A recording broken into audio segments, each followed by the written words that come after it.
Und hallo, willkommen zurück bei Honkai. Und wir machen ja weiter mit den nächsten Ton mit so.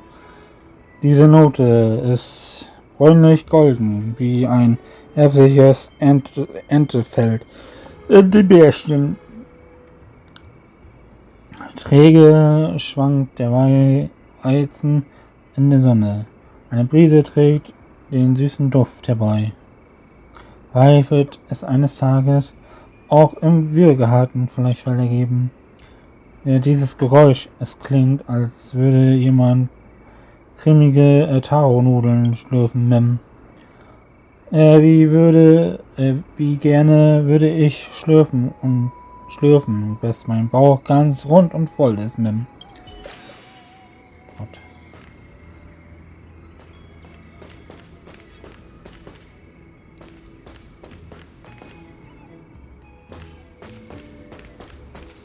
Hier geht's noch weiter.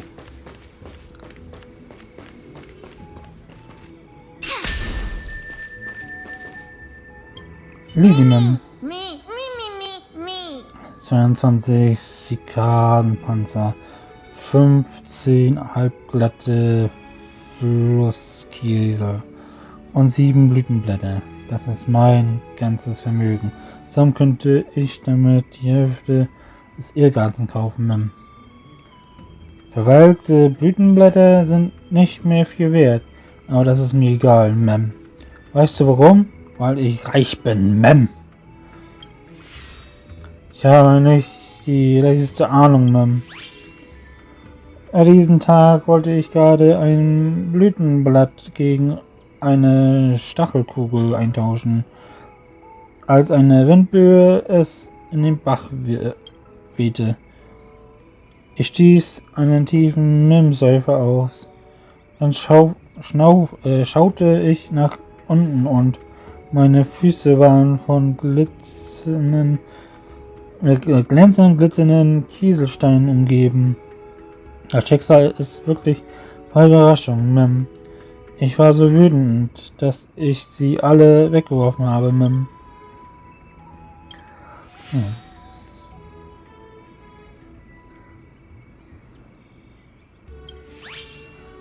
Was ist das, Mem?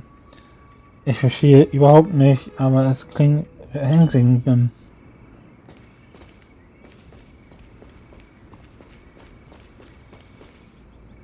Ein Topf?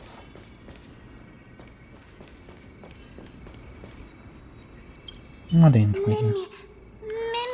Suppe aus Quellwasser aus der Bergquelle. Einmal gekocht passte ihre frische Süße perfekt und Duft von weißem Tarum. Das Gewürz Steinsalz aus den Tiefen der Erde. Aber leider waren die Körner zu grob und die Hitze nicht ganz richtig. Die Suppe wurde trüb und der weiße Taro war etwas zu fest, Mem. Mem, dieser Geschmack ist mir unbekannt. Das hast du mich hungrig gemacht.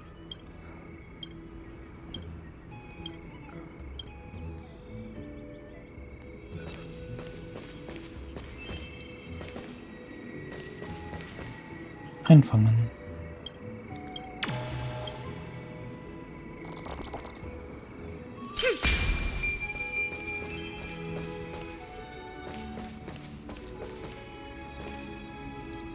Hier ist nix, gut.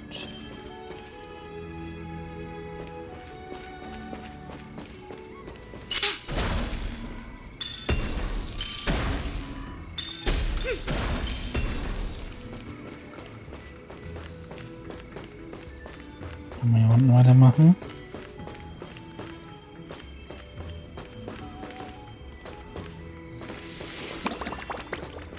Hier ist ein Briefkasten. Untersuchen.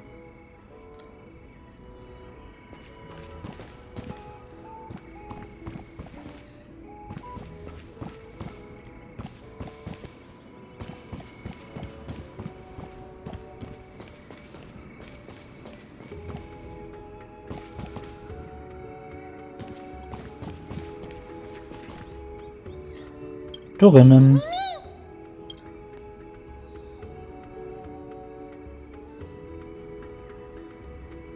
Daneben Stachelkugeln.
Okay, war ich schon.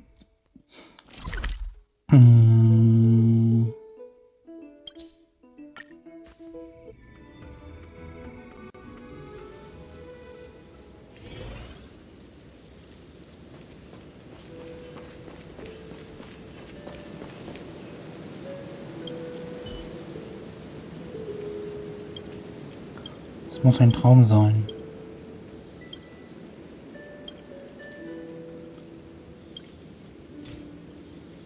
Davon habe ich 38.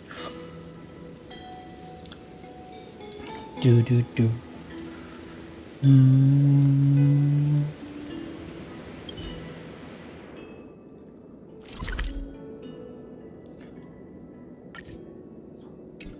Da oben.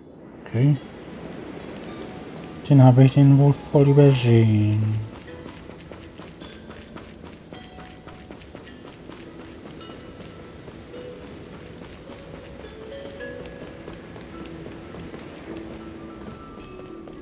Ach, die Treppe hoch sogar.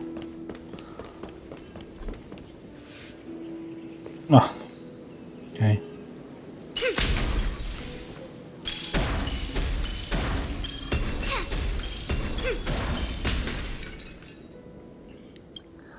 Was mich erschreckt. Das war nicht gut von dir.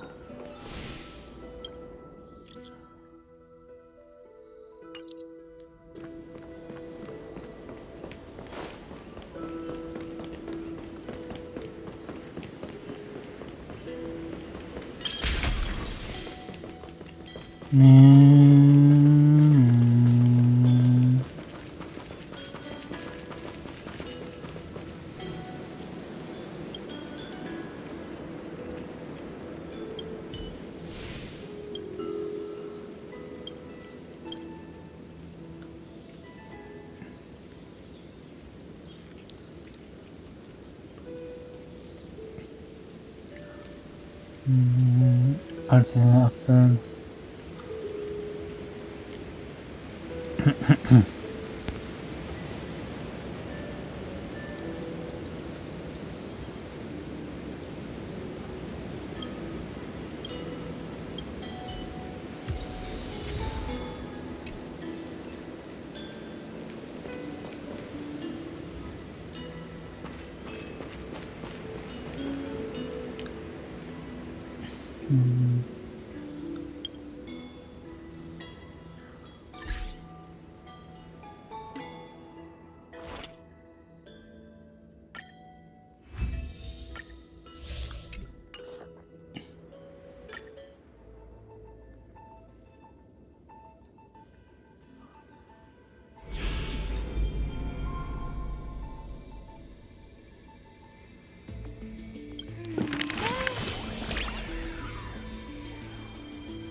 Who would win?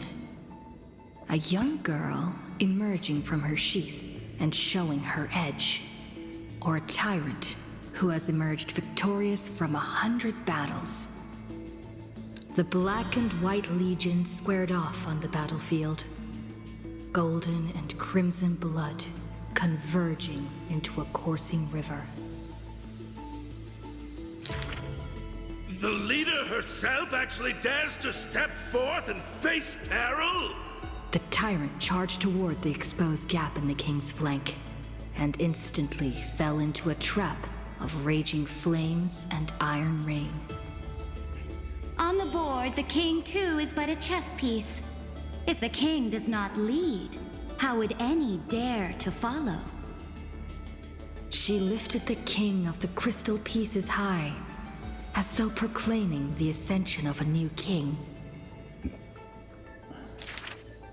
Who would win? The holy city that stood for 1,000 years? Or the foreign city-states invading from 1,000 miles away? Hollow hatred ignited the flames of war. The besieged walls of Dawn tottered. Only a miracle can save us now.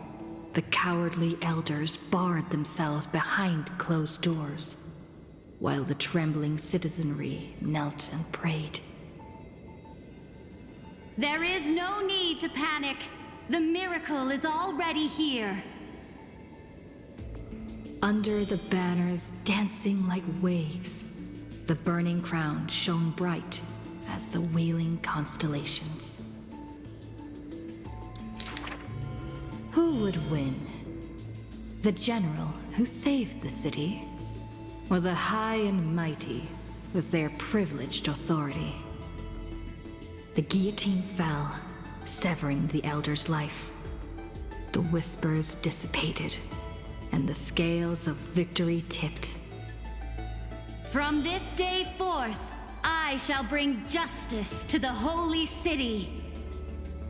The people cried out her name and knelt in reverence, but were stopped by the sound of the scepter of authority striking the ground.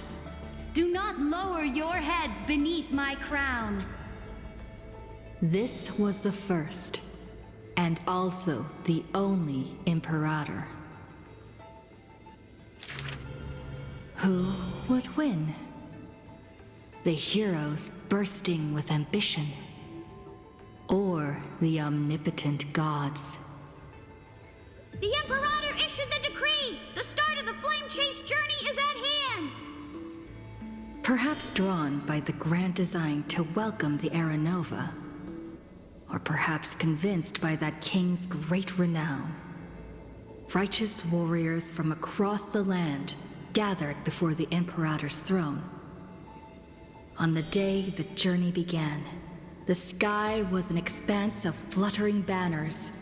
The people gazed upon the overwhelming military alliance, a golden city reflected in their eyes.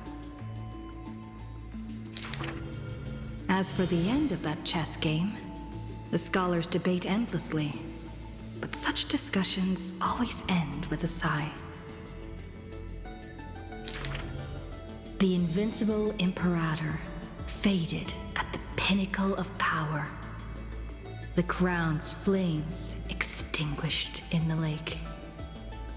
The banner, once revered by the people, along with the broken spears of the heroes, now a tomb. The people said, Even the sovereign that conquers all before her is no match for fate. Yet she said, In a war with fate, has there ever been any justice?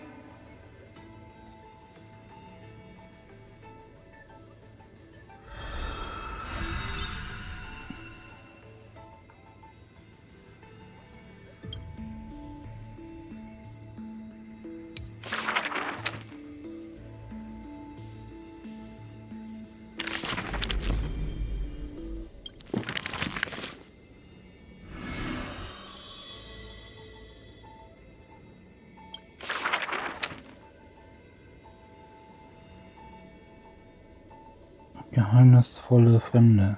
Evernight. The gates of the Temple of the Three Fates gently open on the day of prayer, and the crowd crouched, whispering like the tide. The priests of Yanis listen to the prophecies, the unwavering axis of the scales of Talenton maintains balance, and only Orynyx remains silent.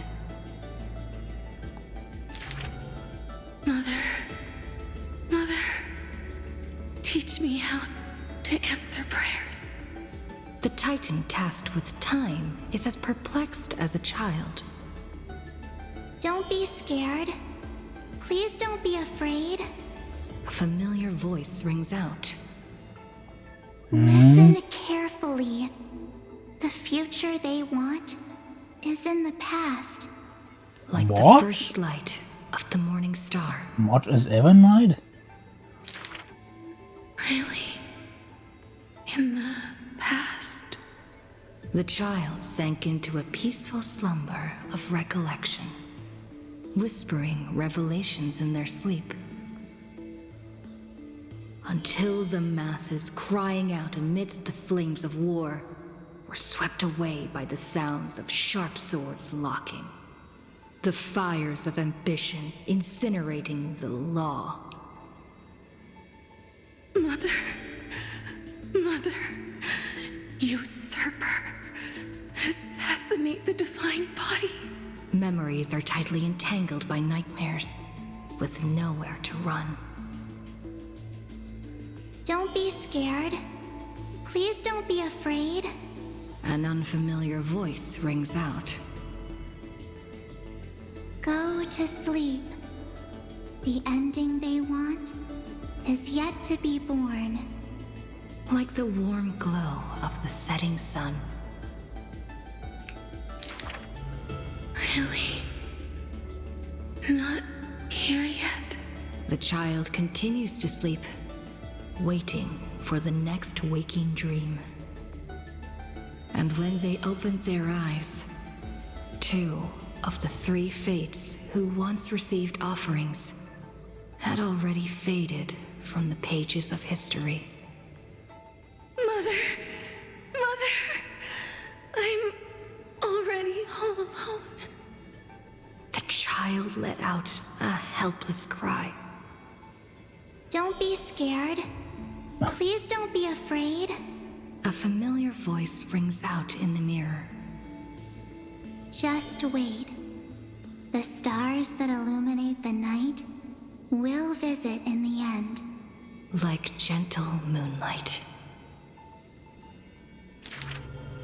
The gates of the Temple of the Three Fates now close tight. People no longer pray to a titan who cannot touch the world. Within the inescapable dreamscape, the flower stems nourished by the black tide serve as a swaddling embrace, drowning the young child's soul. Mother, help me leave this place. But this time, they didn't receive a response. only long years of yearning and pain. Like the silence of the Evernight. Days and nights passed, the years turned.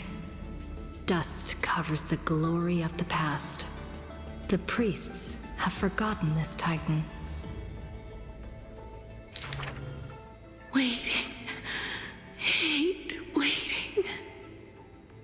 They watched over the slumbering sprite, gazing at the dull mirror. But a fleeting mirage flickers in the mirror. The shining stars and the lights of the home.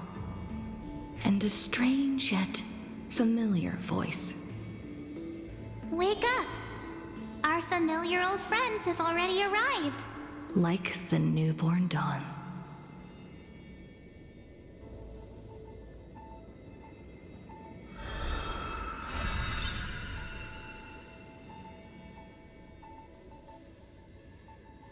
Geheimnisvolle Fremde Evernight.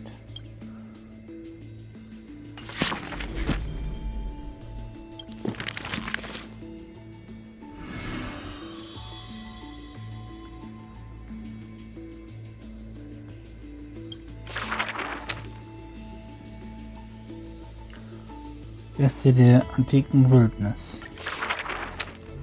The ancient chaos was shrouded in silence and shadow. The giant dragon's offspring was born from the earth. Sweet dreams had smothered the giant dragon's eyes and ears. And as they slept, the 100 eyes of Aquila had already opened. And Fagusa had begun to stir the playful waves. Yet Giorios remained weighty and silent.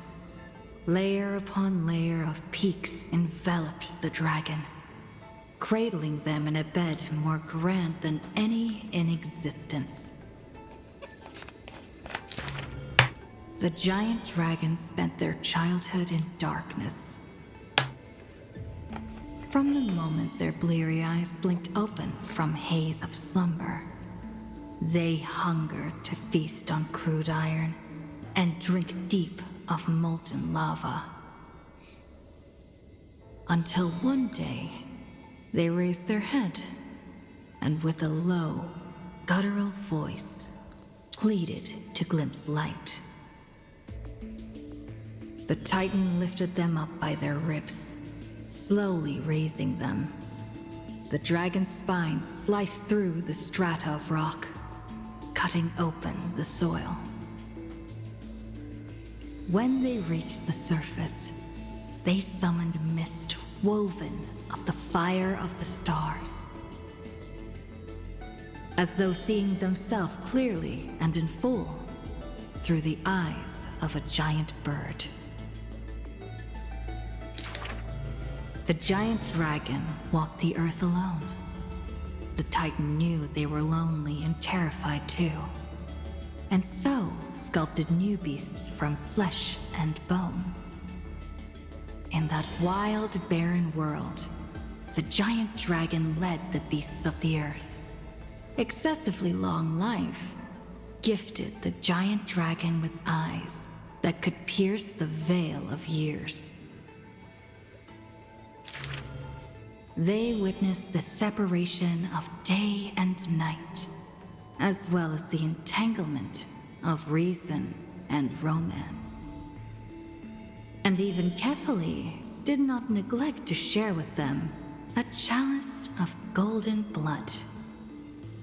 The ocean teased, saying, even should the earth sink utterly, they would not rot. Ever since they opened their eyes, the giant dragon rarely returned to slumber. And thusly, that mesmerizing dream that occasionally burst forth at night etched a trace on their memory. The gods they were familiar with were in this dream, and they were as immense and imposing as ever, yet had lost their freedom. Just what manner of magnificent pathstrider could imprison the Titan's mere reflections. The giant dragon dreamed also of their own path, that great breath from the heavens, or perhaps from beyond even the heavens. They dreamed of silver shards amongst the stars, reflecting the form of another giant dragon. That great cerulean dragon approached Amphorius, the distant whispers roiling, becoming a roar engraved on the earth. They recognized the meaning in that low roar. Its name, permanence.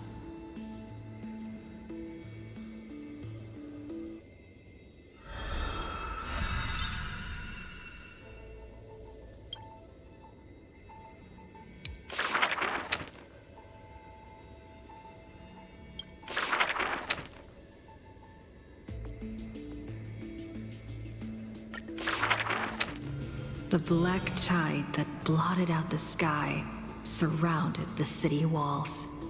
The soldiers manning the walls battered from battle. Melodious chords of music were suddenly heard. A single swordmaster had overcome the waves of enemies. The song flowed from betwixt the blades, breaking through formations as a dorsal fin cleaving the waves. When the last wicked beast finally fell, shattered into pieces amidst the sword's dance, the Frostblade bore no trace of blood. The legions of heroes under my command are as vast as the sea, yet lack a formidable sword banner. The commander extended a hand, inviting the musician to join. Should a fish separated from its school glimpse a faint glow, it will swim toward the light.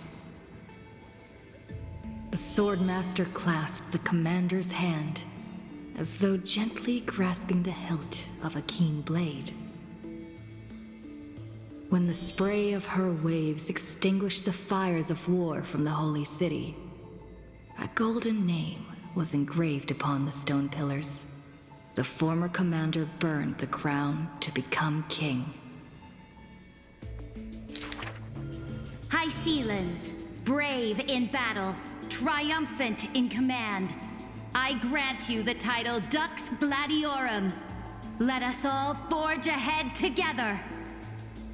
During the banquet after the battle, the weaver tailored for her a splendid dress, and the commander poured her honey brew. Her golden-blooded comrades gathered about her, chanting her new name, urging her to play that splendid music. The candlelight danced and mingled with flowing drink, swords and song ringing out in unison. Yet none knew that was once a lonely melody from the deep sea.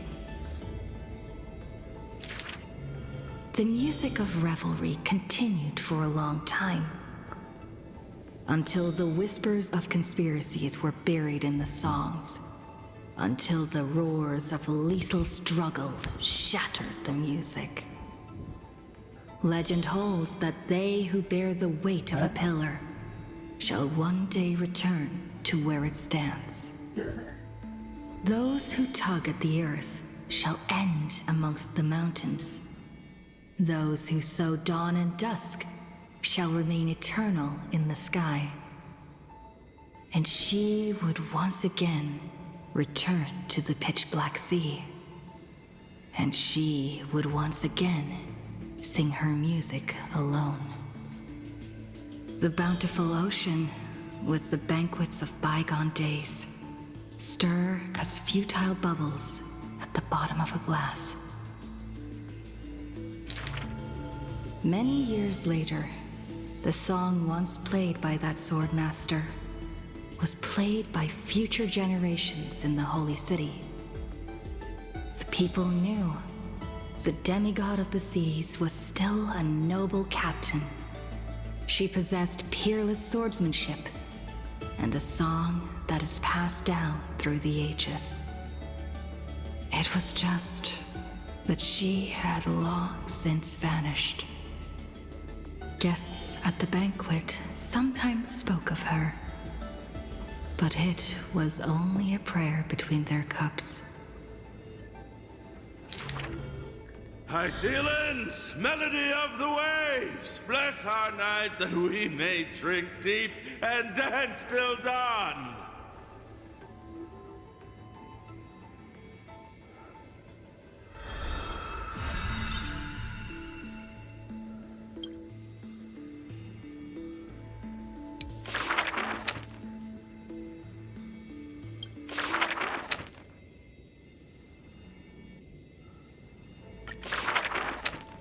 On that day, the dawn promised by the Skyfather shattered in haste.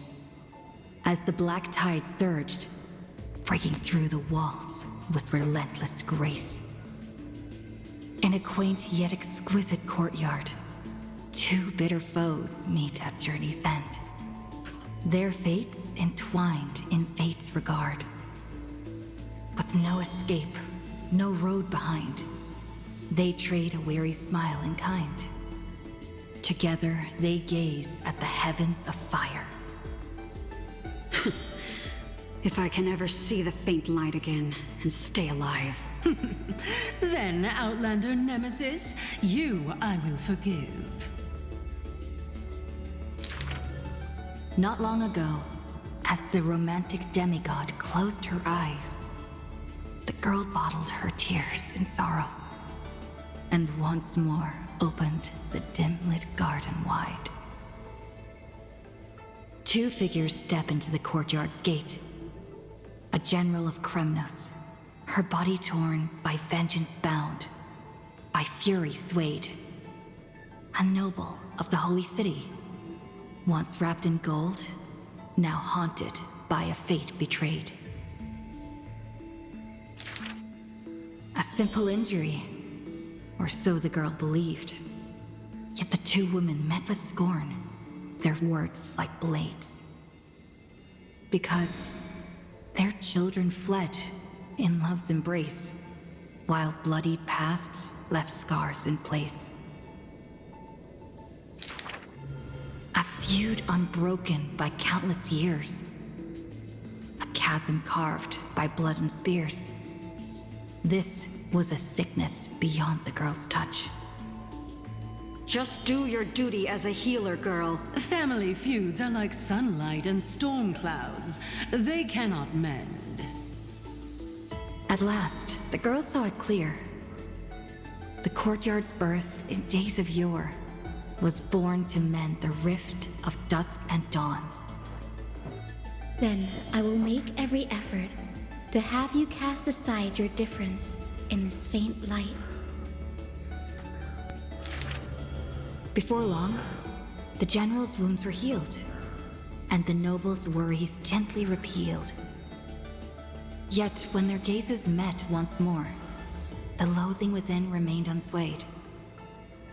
The girl then spoke the tale of her skykin, of a grandmother's sacrifice, a father's flight from within, of ancestors who descended, leaving their feud behind. Their hands in hers, she held them tight, yet flames of hatred burned too bright. She did not waver or despair. She just smiled and gazed upon the sky. I will use my own fate to prove to you. The courtyard, once bright, lay steeped in night. Hanging blossoms and wind chimes, all swallowed by the black tide. The general raised her spear for the noble's sake, while the noble whispered prayers for the general, gentle as a lake. If I can ever see the faint light again and stay alive. Then, Outlander Nemesis, you I will forgive. The death they awaited never came. Instead, a cascade of colors fell from the heavens, simply there, protecting them both. The sky still burned, dark and low, yet her words lingered, a gentle ember refusing to fade. I will use my own fate to prove to you. Day and night can be mended, and so can hatred be undone.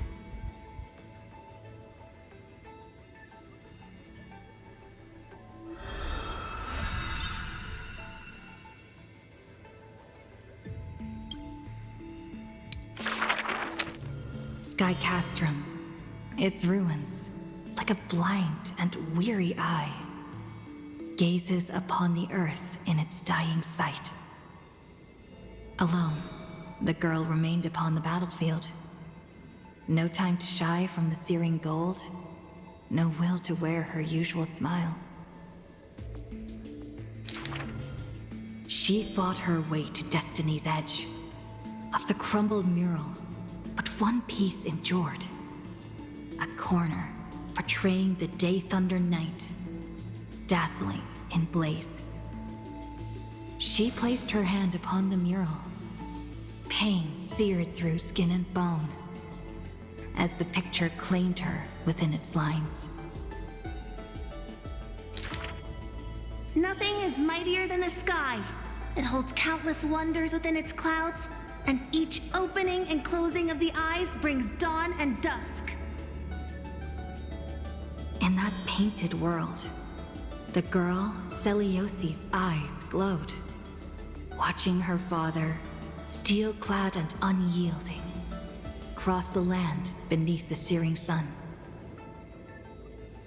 But the girl known as Hyacinth recalled her father's fragile light in the dark, the journeys into lands unknown, marked by endless sunlit days and restless winds. The sky is the gentlest of all. It watches over all things with compassion, showering them with soft rain and morning light. And yet, the sky remains so cold. It witnesses believers tear each other apart. And still, it cowardly flees from all responsibility. Within the frame of that image, the one called Celiosi bore fury in her gaze, her golden blood trailing as she turned from home, sharpening arrowheads beneath the wide and barren sky.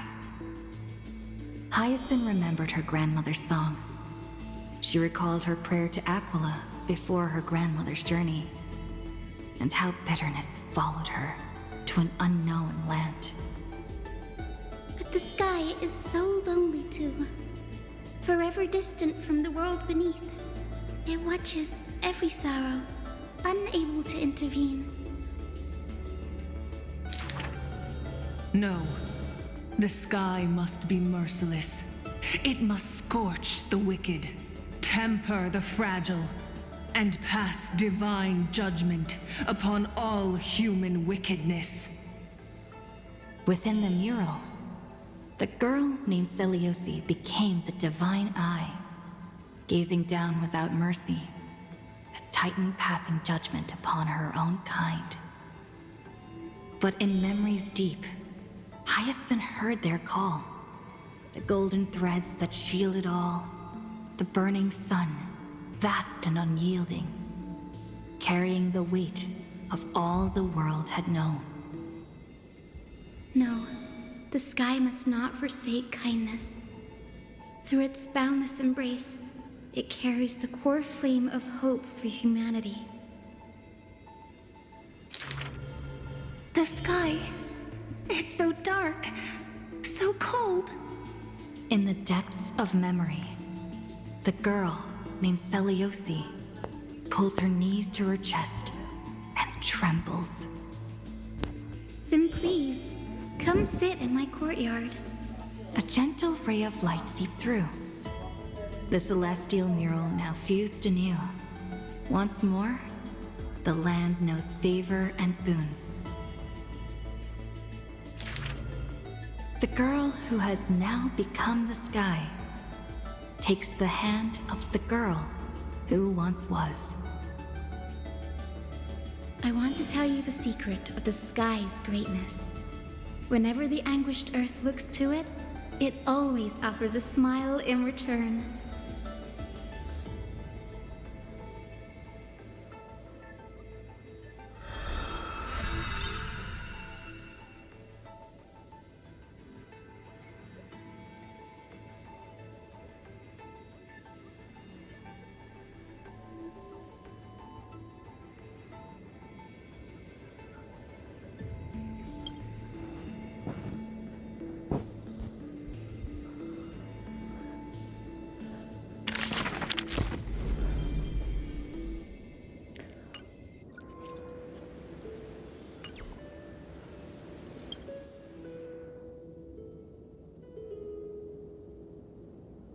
Gut, dann werden wir ja noch zum Strudel der Genesis gehen.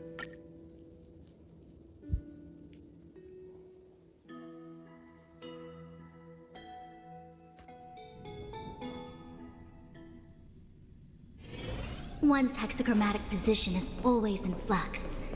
Planning is paramount. Pour me a cup, will you?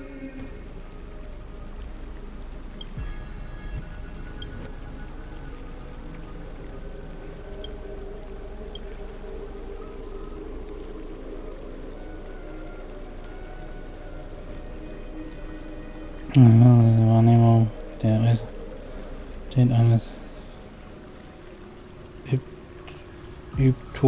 Hypothese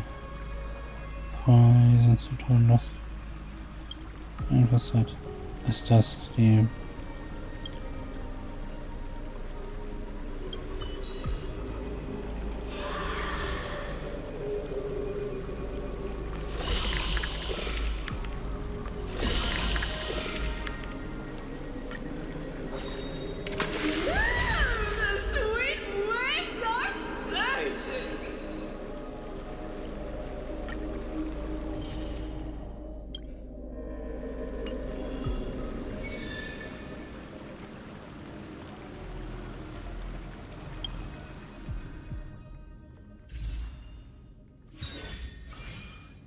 drei haben wir? Nö. Da schon auch nichts.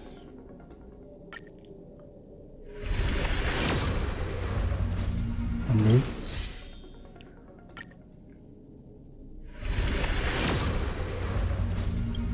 Und auch nicht. Dann haben wir mal. Sehr gut.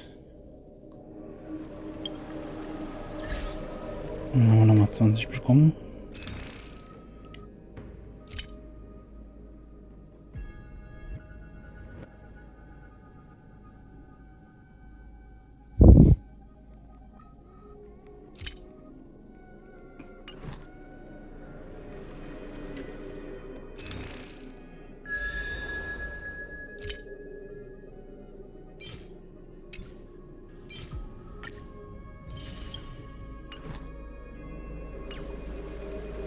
Gut, dann war es das hier für die Folge. Und man sieht sich nächste Woche wieder. Bis dann.